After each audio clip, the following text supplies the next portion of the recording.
ताली और गाएंगे, सबको पता है भजन। एक तो तेरे भोग 56, दूसरा माखन धरा। एक तो तेरे भोग 56।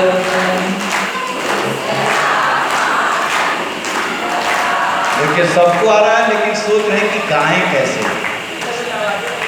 अच्छा, आप लोग नहीं गा रहे हैं ना, आप लोग भी गाइए। हाँ, सबको गाना चाहिए। एक तो तेरे भोग 56,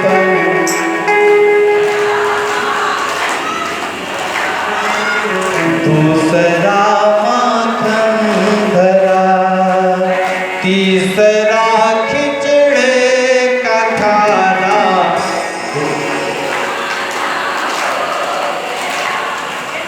तीसरा खिचड़े का खाना।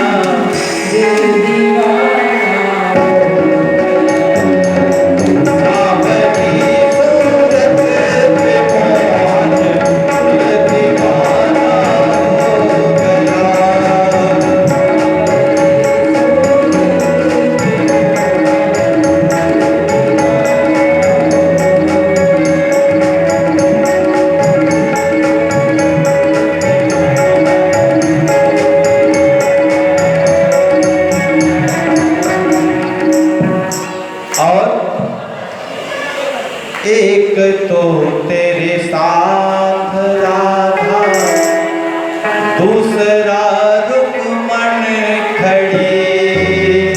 एक तो तेरे साथ राधा,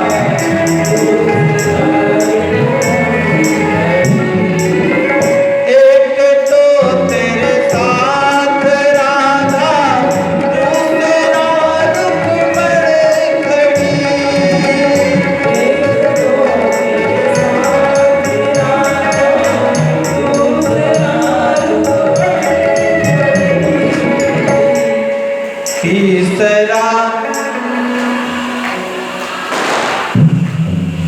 तीसरा मीरा। हर तीसरा मीरा कयाना, दिल दीवाना हो गया। तीसरा मीरा कयाना, दिल दीवाना हो गया। सांवली सूरत पे मोहन, दिल दीवाना हो गया।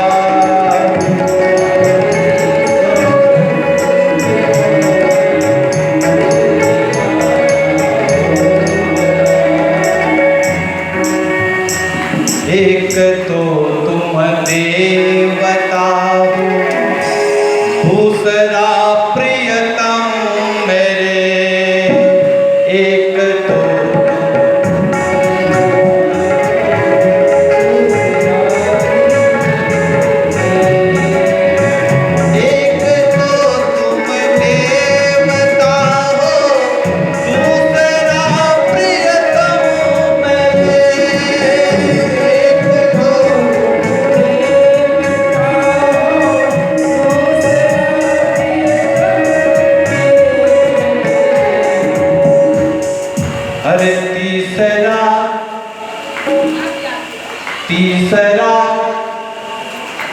तीसरा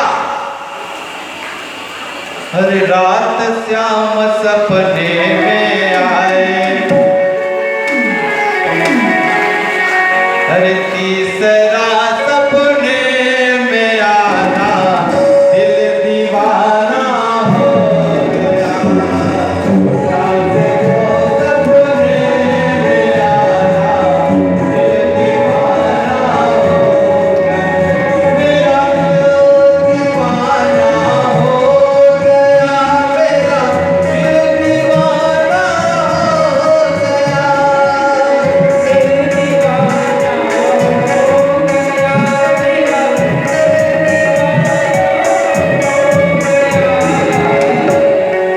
कैसे सभी लोग खड़ा होंगे। अब खड़ा होके यहाँ पर आगे आएंगे और एकदम दीवाना हो जाना है मेरे कन्हैया के दुलार में, प्यार में, क्योंकि आज उनकी शादी विवाह हुई है।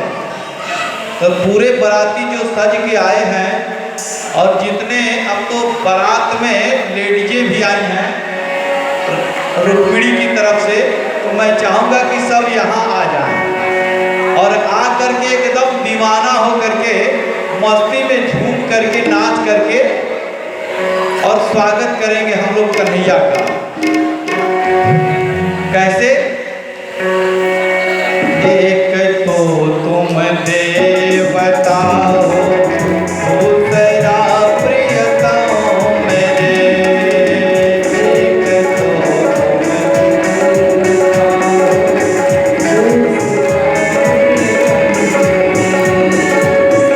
एक तो तुम देवता हो, दूसरा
हर रात श्याम मोरी खिड़की खोली, खिड़की बोले कर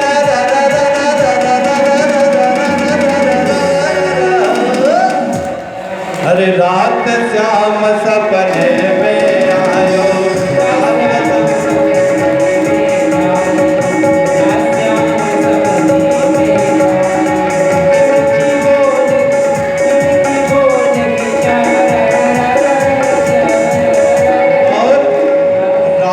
श्याम मोरी पकड़ी कलाई, रात श्याम मोरी पकड़ी कलाई, पकड़ी कलाई मोरी पकड़ी कलाई, पकड़ी कलाई मोरी कलाई जब पकड़ी तो क्या हुआ हाथ की चूड़िया, अरे चूड़िया बोली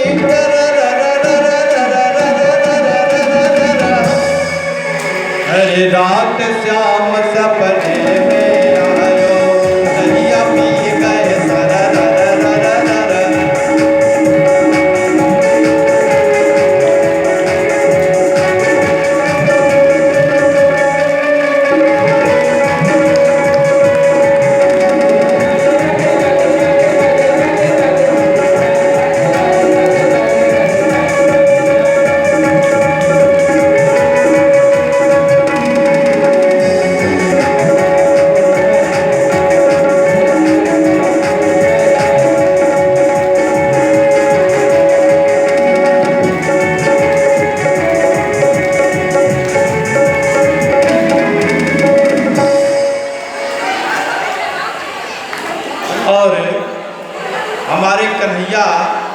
ऐसे ही सबको सबके ऊपर कृपा दृष्टि बनाए रखे।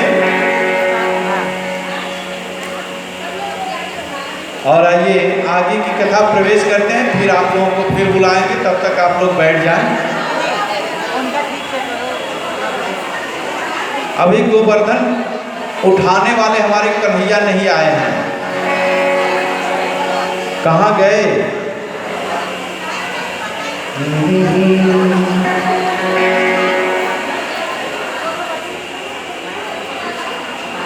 अर्थात हमारे राधा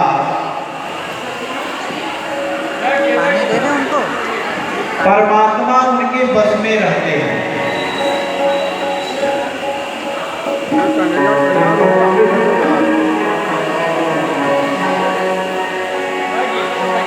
राधा का मतलब यह है कि राधा जो है वो अंतर्मुखी है।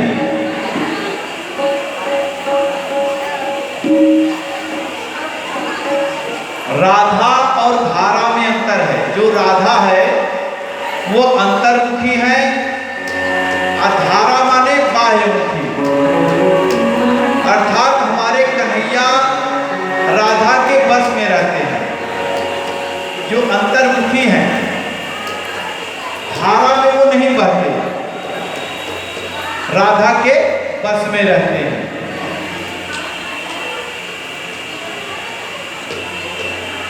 7 वर्ष के गोविंद हो गए हमारे,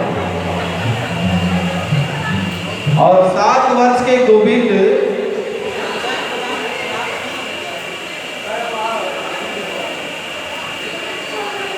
उनके शरण में जो भी चला आता है उसको अपना लेते हैं। अनन्यां चिंत्यन्तो मां ते जना पायोर्यपासते तेषां नित्याभियुक्तानां योगं क्षेमं वहाम्यहम्।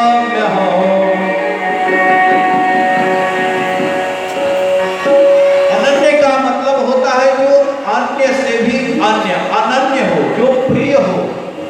ये हमारे परमात्मा गोविंद अर्थात कन्हैया राधा को इतना प्रेम करते हैं, बहुत प्रेम करते हैं राधा को, क्योंकि वो अंतर्मुखी है।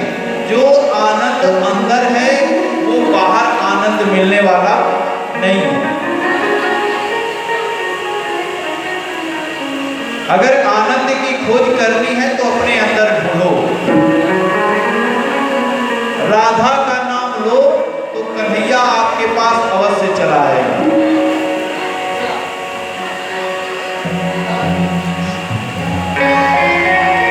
ब्रजवासियों को हमारे कृष्ण मिल गए।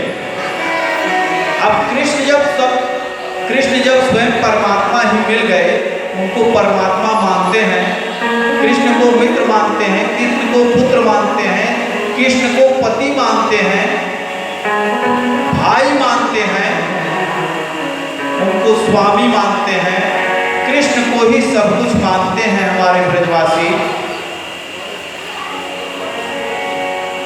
जब उनको ये कन्हैया मिल गए तो इधर उधर भटकने की क्या आवश्यकता है? ये भाव साम्राज्य की बात है। जिस भाव से परमात्मा को आप याद करते हैं, उस भाव में परमात्मा आपको मिलता है।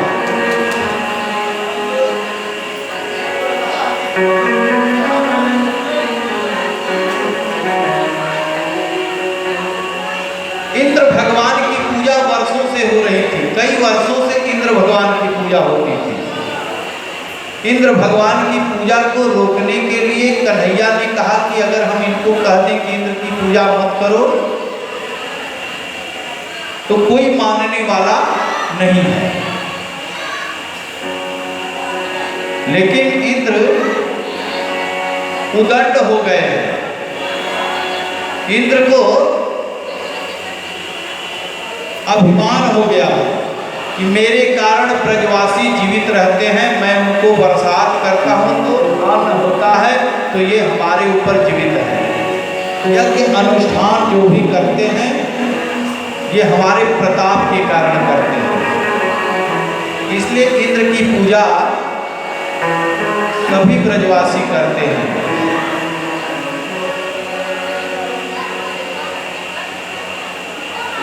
और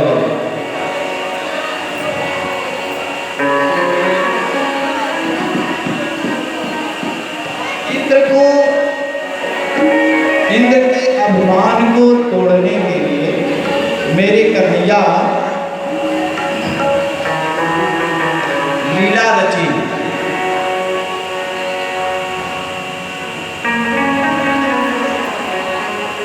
ब्रजवासी के साथ उन्होंने एक योजना बनाई। एक साथे सब सधे,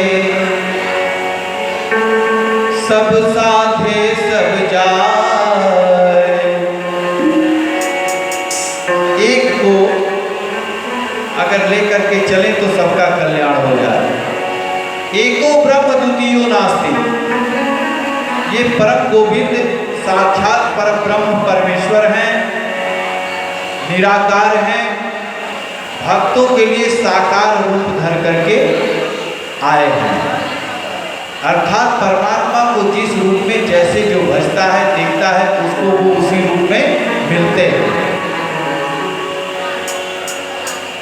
अगर हम कृष्ण कह रहे हैं कि अगर हम कहें कि इंद्र की पूजा मत करो, तुम लोग हमारी पूजा करो, हम तुम लोगों का सारा दुख दूर कर देंगे, तो कोई मानने वाला है नहीं। क्योंकि वो तो मित्र मानते हैं, पुत्र मानते हैं, मित्र भाई मानते हैं, सखा मानते हैं। कभी कन्हैया के ऊपर चढ़ के बैठ जाते हैं, कभी कन्हैया को अपने गोद में बैठा लेते हैं, कभी कान्ही पे चढ़ा लेते हैं।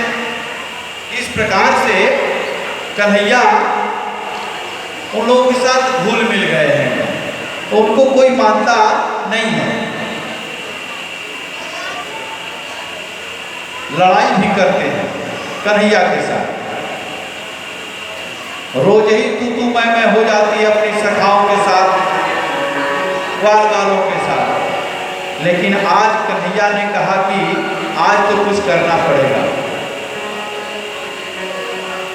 सामने माता जी जो बैठी हैं, इनको भी गर्गाचार की तरह समाधि लग जाती है, कभी कभी नेत्र बंद हो जाता है और मुंह खुल जाता है। हाँ, यहीं पास में आपके बगल में, हाँ आप ही होता है। इसलिए कि जितना अच्छा नींद कथा में आता है, 50 गोली खा करके भी लोग बेहोश नहीं होते। ये कथा की महिमा है, क्योंकि कुंभकर्ण की पत्नी आज तक पिंड नहीं छोड़ी है। कहती है जहाँ प्रभु आपका नाम होगा, आपने मेरे पति को कुंभकर्ण को मारा है, मैं आपके भक्तों के बीच में जाकर के बैठ जाऊंगी, और जो ताली नहीं बजाएगा, जो जयकारा नहीं बोलेगा, जो कथा श्रवण नहीं करेगा, मैं उसी के ऊपर जाके बैठूंगी। वो कथा में भी सोएगा और घर जाकर के भी सोएगा, वो कहीं भी सो जाएगा। इसलिए बोलिए जय जय श्री राधे।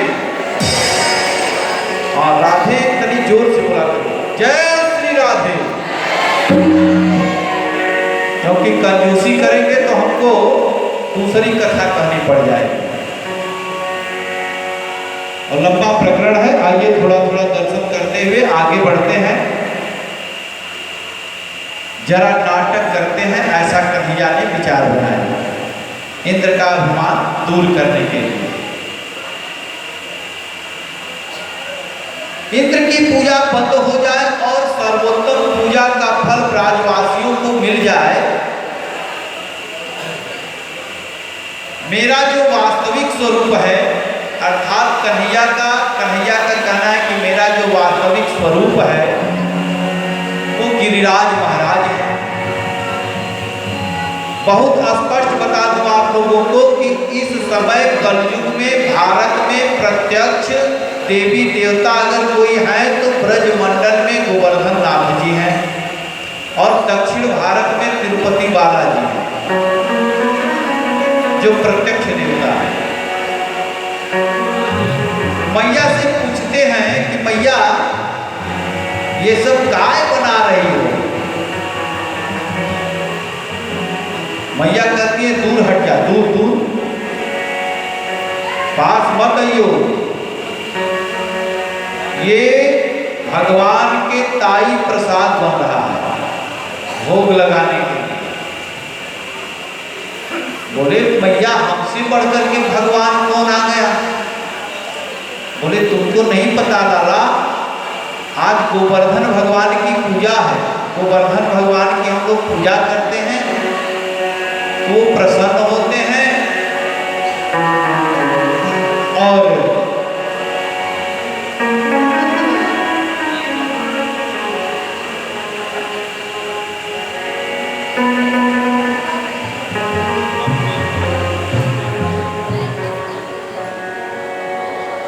गोवर्धन भगवान की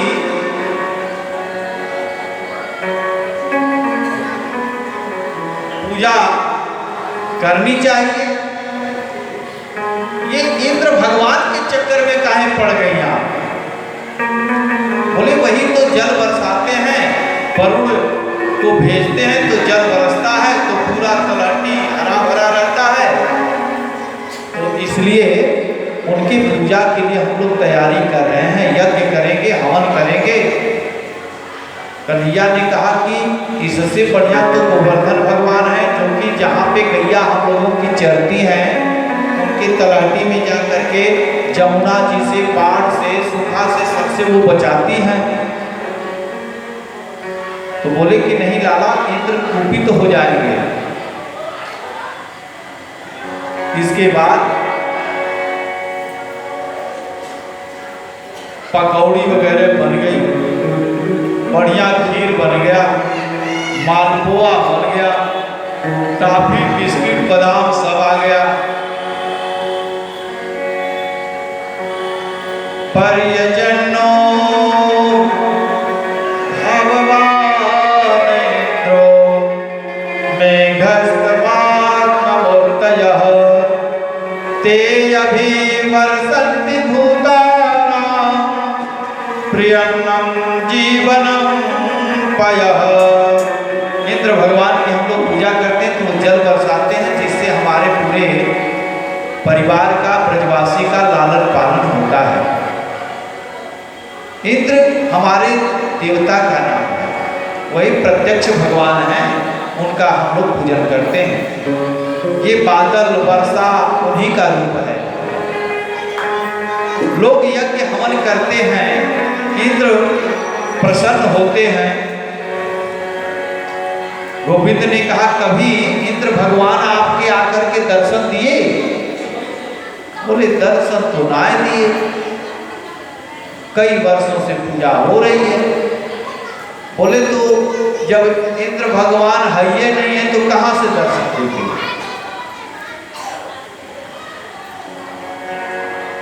हम तो, हमारी बात अगर मानो मैया तो आप तो गोवर्धन की पूजा करो। बोले कि लाला इसके लिए तो बाबा से बात करना पड़ेगा। नंद बाबा को भी जाकर के समझाते हैं कि आप इंद्र की पूजा छोड़िए और गोवर्धन जी की पूजा करिए। बाबा आपको कभी इंद्र ने दर्शन दिया? कभी आपका प्रसाद अपने हाथों से खाया? बोले नहीं, खाते तो नहीं देखा, न दर्शन देते देखा। कई क्विंटल जो है घी दूध दही हम लोग चढ़ाते हैं और चढ़ा के चले आते हैं, हवन करते हैं सब, लेकिन कभी दर्शन तो नहीं दिए। बोले हमारी बात मानिए, आप गोवर्धन जी की पूजा करिए, गोवर्धन जी प्रसन्न होंगे, आपके भोग को भी खाएंगे, आपको दर्शन भी देंगे।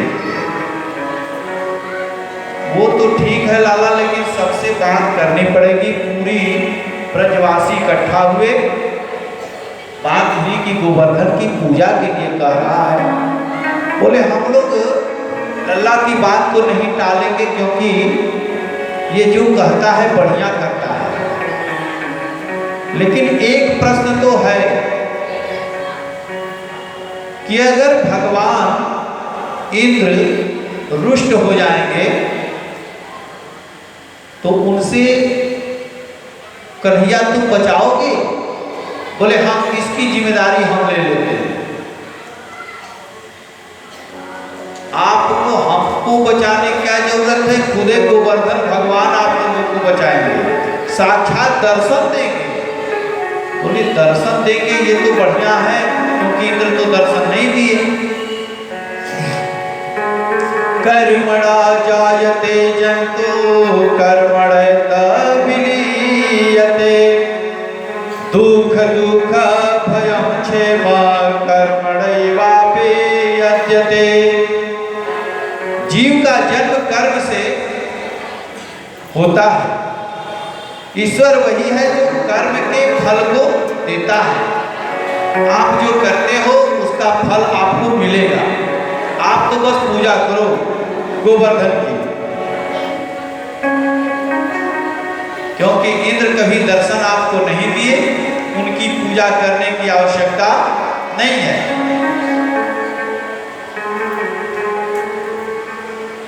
ब्रजवासी बोले ठीक है, पहली शर्त की गिरिराज जी को हमारी टूटी फूटी जो भी व्यवस्था है खाने पीने की, हम लोग उनको चढ़ाएंगे तो वो खाएंगे? बोले सब वो स्वीकार करेंगे। जो भी आपके पास होगा आपके हाथों से मांग करके खाएंगे। बोले तब तो ठीक है। जैसे हम भोग लगाते हैं, तुलसी दल डाल देते हैं, भगवान के सामने रख देते हैं प्रसाद, तो भगवान पा लेते हैं, उस तरह से उनको स्वीकार होगा? बोले हाँ, उनको स्वीकार हो जाएगा। तीसरी शर्त की इंद्र अगर कोई दिक्कत पैदा करे तो उनसे क्या वो आपके गोवर्धन जी बचाएंगे, गिरवर जी बचाएंगे? बोले हाँ, वो जरूर आपकी रक्षा करेंगे। लेकिन लाला ये बताओ कि गोवर्धन जी की पूजा होती कैसे है? हम लोगों को तो पता नहीं है। बोले करना क्या है, जितना पकवान बना है भगवान के सामने लेकर के चलते हैं गोवर्धन जी के यहाँ, उनको स्नान कराएंगे, वस्त्र पहनाएंगे, धूप दीप सब दिखाएंगे और वहीं जो है भोग रख देंगे, और गोवर्धन जी प्रकट होकर के प्रसाद को खाएंगे, और आप लोग आशीर्वाद जो मांगना हो मांग लेना। बोले कि ठीक है, चलो चलते हैं। सभी ब्रजवासी जो है इकट्ठा हो गए, सब पकवान लेकर के चले आए। और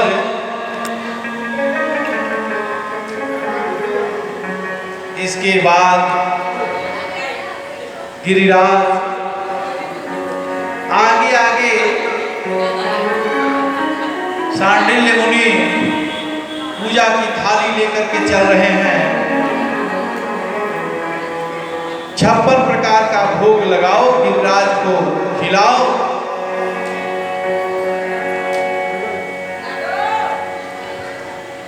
बहुत 56 प्रकार का भोग बना है। फुरचन है, खीर मोहन, खीर सेव और खीर, खीर खजला जलेबी कलाकंद बालूशाही है। मोहन धार मेवा बाटी मट्टी मैसूर पाक,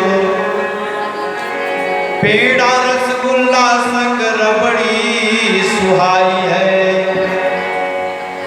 भुजिया नमकीन सेव गठिया शकर पाला और गुजिया समोसा पापड़ पकौड़ी बनाई है। मधुम श्यामानंद बाबा जसोदा संग सामग्री लेके गिरिराज भोग में साथ साथ आए हैं। आगे आगे कन्हैया चल रहे हैं, पीछे पीछे सांडिल्य मुनि पूजा की थाली लेकर के चल रहे हैं, श्रृंगार करके ब्रजवासी चल रहे हैं। सब सज धज करके पहुंचे हैं, जैसे आप सभी लोग सज धज करके आज गोवर्धन जी के पूजन में, रुक्मिणी जी के विवाह में आए हैं।